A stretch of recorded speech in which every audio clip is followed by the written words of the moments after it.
विदेश में राहुल गांधी ने जब बयान दिए तो उन्होंने यह बोला कि संसद में मुझको बोलने नहीं दिया जाता, हमारे माइक बंद कर दिए जाते हैं।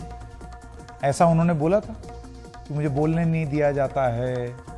अब इस चीज को लेकर के देश में हंगामा मच गया। उपराष्ट्रपति से लेकर प्रधानमंत्री सभी उसकी आलोचना कर रहे थे। अब जब राहुल गांधी वापस भारत लौट आए हैं तो संसद में राजनाथ सिंह, पीयूष गोयल, स्मृति ईरानी, किरण रिजिजू, मतलब आप ये सोचिए कि सुबह हुई नहीं, आपने आंख खोली नहीं कि आप टीवी पर देखते हैं कि सरकार का एक मंत्री प्रेस कॉन्फ्रेंस कर रहा है और राहुल गांधी पर हमलावर है कि वो माफी मांगे, वो स्पष्टीकरण दें, अपनी अपनी बात बोलें। इन सब नेताओं ने आलोचना शुरू कर दी। जैसे कि आज सुबह 9 बजे बीजेपी ने एक प्रेस कॉन्फ्रेंस करके राहुल पर वार किया। आइए सुनते हैं। कोई देश को गाली देगा तो ये देश कभी माफ नहीं करेगा।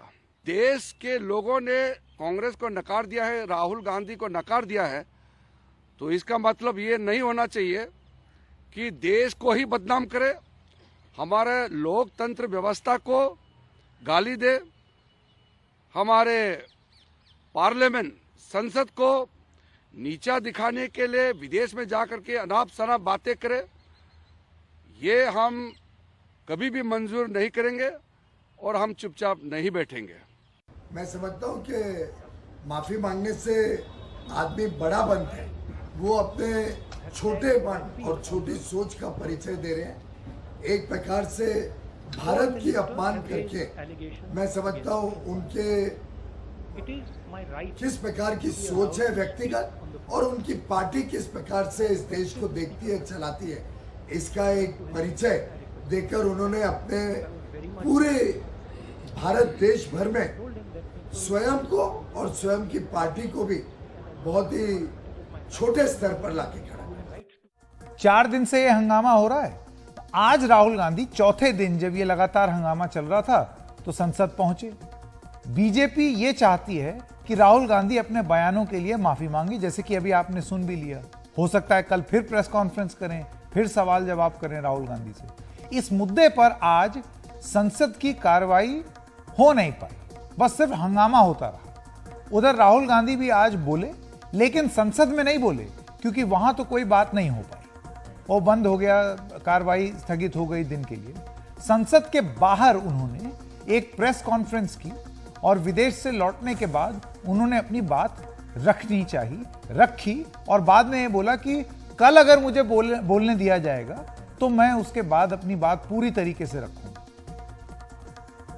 सरकार के शायद 4 मंत्रियों ने मेरे ऊपर आरोप लगाया है, हाउस में आरोप लगाया है, तो मेरा हक है कि मुझे पार्लियामेंट हाउस में अपनी बात रखनी देनी चाहिए। क्लैरिटी नहीं है, मगर मुझे नहीं लगता है कि मुझे बोलने देंगे। मैं होपफुल हूं कि कल मुझे बोलने दें। आज 1 मिनट के अंदर, मेरे आने के बाद 1 मिनट के अंदर उन्होंने हाउस को अडजर्न कर दिया। होपफुल हूं कि शायद कल मुझे बोलने दें, क्योंकि मैं अपनी बात रखना चाहता हूं, मगर पक्का नहीं मालूम। तो ऐसे में ये जो टकराव है ये कैसे पूरा होगा, ये कैसे सुलझेगा, इसके 2 मायने निकाले जा रहे हैं। कांग्रेस कहती है कि बीजेपी हिंडनबर्ग रिपोर्ट पर चर्चा ही नहीं चाहती है संसद में, इस वजह से ये सब किया हुआ है, वरना वो प्रधानमंत्री खुद विदेश गए, उन्होंने इतना कुछ बोला, तो अलग अलग नियम क्यों। वहीं बीजेपी का यह कहना है कि वो आए और बात करें, और उस पर फिर ये सवाल उठे जब राहुल गांधी ने ये बोला कि मैं तो आज गया था, मुझे आज नहीं बोलने दिया। फिर बीजेपी का यह कहना है कि ये मुंह उठाए आप चल के नहीं आ सकते, एक प्रक्रिया है, आप उस प्रक्रिया का पालन कीजिए और उसके हिसाब से बोलिए और माफी मांगिए। तो राहुल गांधी कहते हैं मैं बोलना चाहता हूं, मुझे मौका चाहिए। बीजेपी कहती है आप बोलिए जरूर लेकिन माफी मांगिए। इस सब के बीच संसद की कार्रवाई पूरी तरीके से ठप है।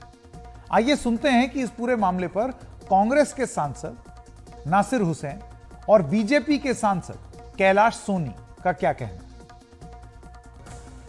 अडानी वाला जो घोटाला हुआ है, जो इतना बड़ा स्कैम हुआ है, उसको लेके सारे पॉलिटिकल पार्टी 17-18 पॉलिटिकल पार्टी जो पार्लियामेंट में जिसका रिप्रेजेंटेशन है, वो लोग सब मिलकर जेपीसी की डिमांड की है, ज्वाइंट पार्लियामेंट्री कमेटी की डिमांड की है। सरकार को पता है कि इस स्कैम में बुरी तरह से फंसी हुई है। उनको पता है कि उनके हाईएस्ट लेवल के उनके लीडर्स हैं, उनके टॉप लेवल के लीडर्स हैं, सरकार में जो टॉप लेवल के जो उनके मंत्रियां हैं, सब फंसे हुए हैं इसमें। तो इसलिए वो जेपीसी से अटेंशन डाइवर्ट करने के लिए ये नॉन इशू को इशू बनाने की वो कोशिश कर रहे हैं। और जहां तक राहुल जी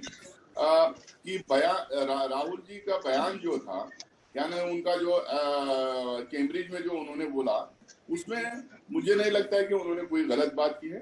200% एकदम सही बात उन्होंने किया है। उन्होंने कहा कि डेमोक्रेसी इज अंडर अटैक। किसी भी डेमोक्रेटिक इंस्टीट्यूशन का या डेमोक्रेसी का फंक्शनिंग का क्रिटिकल एनालिसिस करना एक एकेडमिक जीवन में कोई जुर्म नहीं है।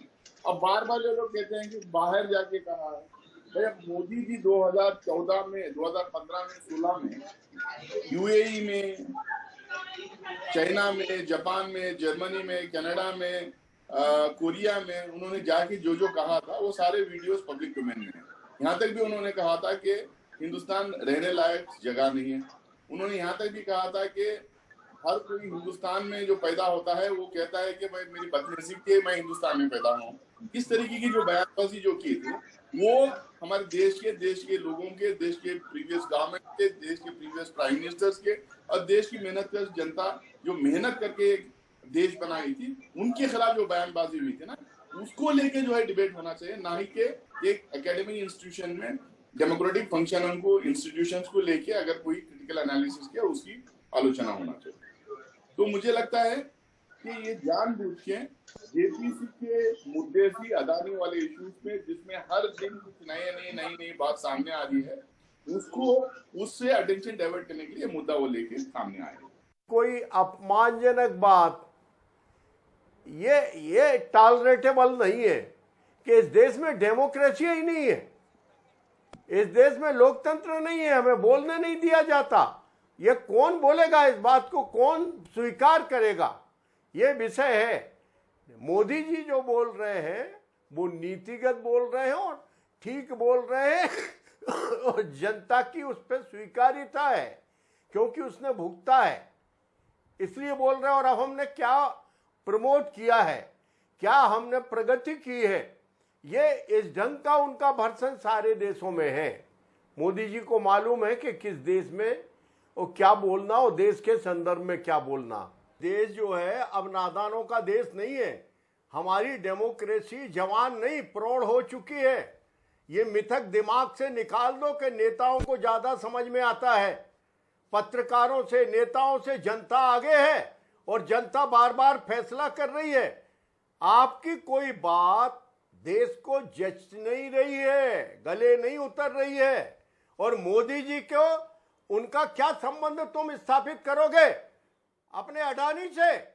जो आदमी अपनी मां के लिए सामान्य अस्पताल में इलाज कराता है, जो आदमी कोई स्पेशल प्रिविलेज अपने सगे भाई को नहीं देता, जिस आदमी ने पैसा क्यों कमाएंगे मोदी जी? मोदी जी ने कोई अपने लिए मकान बनाया, अपने पुश्तैनी मकान में 2 ईंट नहीं जोड़ी, वो आदमी अडानी के लिए क्या स्पेशल प्रिविलेज देगा? यह सामान्य बात समझ लो। मोदी का कोई मुकाबला नहीं है, इसलिए नहीं है कि मोदी का आचरण श्रेष्ठ है और जनता उस पर भरोसा कर चुकी है। और ये सारे जो जमानत पे लोग हैं, इनका कितने ही समूह बन जाए, कोई पोलराइजेशन हो जाए, जब देश की जनता को भरोसा हो जाए अपने नेता पे, तो उसका तोड़ केवल आचरण से है,